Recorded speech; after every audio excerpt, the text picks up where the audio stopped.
Doudou Moutiri, merci Balandi aussi, il y a rubrique il y a diététique, il y a Ndeko, il y a Génie Congo.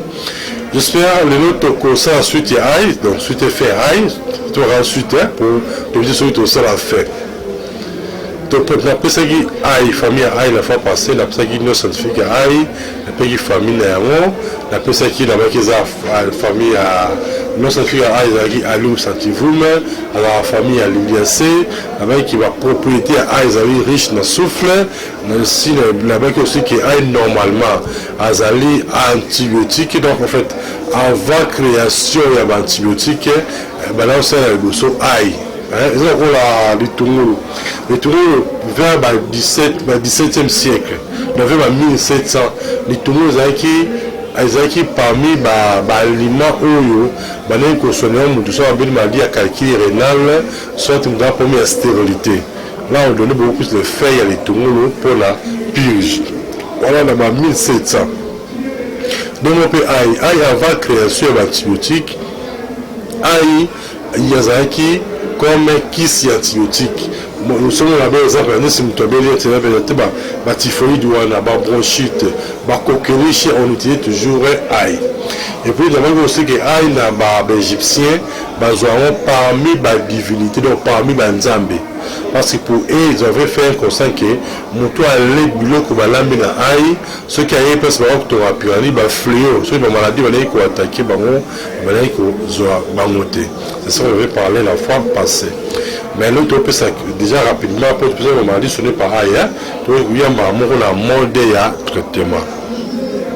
Quand on avait parlé que aïe a autres traités pour mieux insomnie, pour il y a diabète, pour il y a ascaris, pour il y a asthénie, non. Alors pour il y a calcul urinaire, dysenterie, carie dentaire et cancer. Vraiment bébé te travaille la fois passée. Alors plus que quelques recettes. Zoa stylo na yo déjà au komaka. N'oubliez pas, n'avez déjà que tu bien dans l'émission yebake ba livre pezalaka. Là qu'on va livre. Livre moi comment qui de demander alimentation et les plantes appropriées pour résoudre les troubles sexuels et la stérilité. Vous savez là-bas toujours de causes soni mingi, sont des congolais. Les congolais ou les maras. Donc du tout ça va de nous. Moi nous sommes cool ah ça fidèle à moi ce n'est mon corps. Mais on a difficulté à ressentir moi moi ça. Mais ok, si on imagine ça, papa a vu ça là, on a 3 femmes, 4 femmes, mais on a toutes les femmes qui sont satisfaites. Mais nous avons moi ce moment, mais pourquoi? Parce que il faut apprendre qu'est-ce qu'il faut marier, qu'est-ce qu'il faut faire pour rester toujours viril. Les gens honteux, ils sont congolais, ils ont fourni, ils sont Congo. Les gens ont sait que c'est la vie soit là, alimentation pour résoudre les troubles sexuels et la stérilité. Et puis on appelle le livre, comment on peut sonner toutes les maladies à voie respiratoire, mais comment ça va être que type ezali. La même idée que de reconnaître qu'à tes pour la rotonda, il faut manger pour être en bonne santé. Donc ça qui tue wana, ils ont la poussière, on a le malarati, maintenant on a mélangé une infection pulmonaire, et qu'on sonne ma kosu, et qu'on sonne ma moutou passi, et qu'on sonne ma courbature, de ma douleur. Moi, nous sommes vraiment à l'amour quand tout passe. On tire au pourcentage en société. Et puis on sonne comme il y a multiplie le pourcentage de la mobilité spermatozoïde. Tout ce qui est la fatigue sexuelle, on tire sur le monter. Ça fait qu'il y a toujours le cabinet. Pour un cabinet, la carte, il y a Carrefour des jeunes, aussi quand il n'y a pas de habit. Quand on peut même tout ça, émission, si on dit que vous avez un cas particulier ou tambour les oscillateurs, tu peux passer au cabinet. Donc, là, ce qui conseille, conseil, ce qui peut être traitement, dans le traitement pour cause de la bonne santé.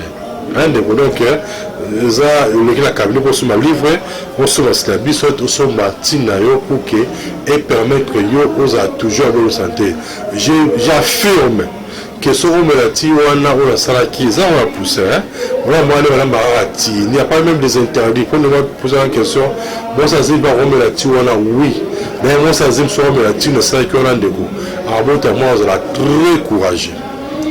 Donc ils ont interdit Moroté, il y a on est remplacé Tina, on me l'a régulièrement, ça va beaucoup vous aider.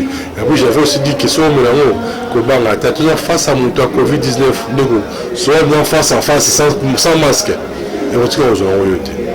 Là je vous confirme. Merci. Alors, maintenant mon traitement avec AI. Donc nous donnons sur un exemple montrant un cancer. Le cancer, d'une manière générale, beaucoup de gens savent que s'il a difficilement, s'il a raté. Comment tout ça peut être mingité? Comment tout ça va mingité? D'abord, bien que AI, Azali, épices, Ozaki, avant antibiotiques. Au Kozokaka, AI ne fait que 3 fois par jour. Là, quand on dit que dans un cancer, vous allez rien perdre. Il y a le cas AI 3 fois par jour. Mais, sauf que, dans le cadre du diabète, nous ressentons il y a aujourd'hui, quand on est pour un diabétique, quand on est aujourd'hui peut persil. Au cas où on est ensemble, on est encore bon.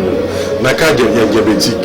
Mais, le diabète, nous santé, c'est bien recette, au cours aujourd'hui, feuille à manga, aujourd'hui, feuille. Feuille à manga, bien sûr, manga va faire au côté, mais feuille il y a maille. Aujourd'hui, feuille, aujourd'hui, 1 litre à maille.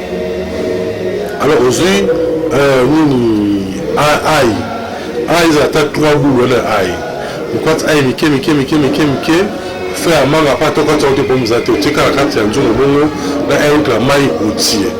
Là, on va bien pour les diabétiques. Mais ma belle à eux en nous. T'as la salle, on a poussé la recette à eux en nous. Je vais au théâtre. Je vais au théâtre. Mais, tant qu'on a quand même connu, excusez, nous, ils ont numéro, il y a une démonstration de gars, nous sommes au thé. Tant que tu peux aller au thé, nous avons quand même un diabète, puis ça, c'est moi un diabète. C'est ça le problème. Tant qu'on peut savoir comment, on l'a au thé. La rivière du fait, il y a ma casse à manga, aux yeux, aïe, baboula, aïe, on nous a mis ça. Quand il y a un peu de temps, on peut ma casse à manga, aux yeux, 1 litre. Et tu mets pendant 5 minutes. Alors, quand on peut monter ma cassité, ça montre bien péter.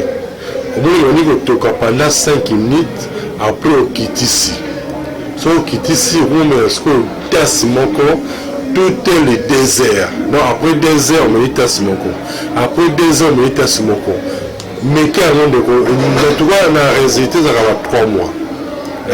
Et donc, il y a 3 mois de on peut perdre le monter. On a que ce soit votre qui se met à secret. Bon, comme conseil au coquille, côté, quand tout le monde, on peut savoir l'intervalle à jour. Mais le nom mêlé, le mot mêlé, le mot mêlé, si on connaît aussi que nous. Celui qui s'est stabilisé, au type de qui se n'est pas là. Et ceux qui n'ont le côté en face de la qui s'est la diabétique, vous avez le bienvenu. Connaissez la recette, vous allez voir le résultat. Parce qu'on va toujours que qui s'ignore sur le diabète, qui s'ignore sur la tension, au kita, au matin, il va y avoir un trouble sexuel. Comprendre le trouble sexuel et puis vous allez prendre la langue, il y a missou. C'est pourquoi il n'est pas vraiment recommandé. Il y a toujours qui s'y a la pharmacie. Ils vont calmer le calmer. Mais c'est la recette comme ça, on comprendra ce qu'il faut faire. Mais bon, c'est un de ceux qui maintenant émission à 4 il y aura un qui est à 089 62 68 038 089 62 68 038 081 81 14 3 6 5. Mais pour la foi, pour la suite rapidement pour la foi, il y aura une logique à aïe au quartier Mike, vous savez sur la route de l'hiver, il nous pourrait à souper matin, midi, soir. Alors dans le cas cabinet pour ce livre, pour ce slabis, je suis à cas particulier, au tambour de société, pour les cas, Donc, sur ce traitement, dans le traitement, ce que c'est un conseil, un conseil pour que vous ayez la bonne santé. Mais là, sur ça qui tient, vous avez la poussière, les cas sont battus, on a pour en famille. Tu vois, qui me s'habille de l'infection pulmonaire, la fatigue générale, la maux de tête, la moto passe, la constipation, et qu'on multiplie pour certains de super, maintenant, mobilité et spermatozoïdes. Donc, les cas à cabinet sont bons, vous devez les consommer en famille. Parce qu'on va toujours commettre la KT, d'autres collègues KT, pour retourner, mais il faut relier pour être en bonne santé. Zaki Abino Athanase Luzolo Kabemba. Prochainement. Bye bye.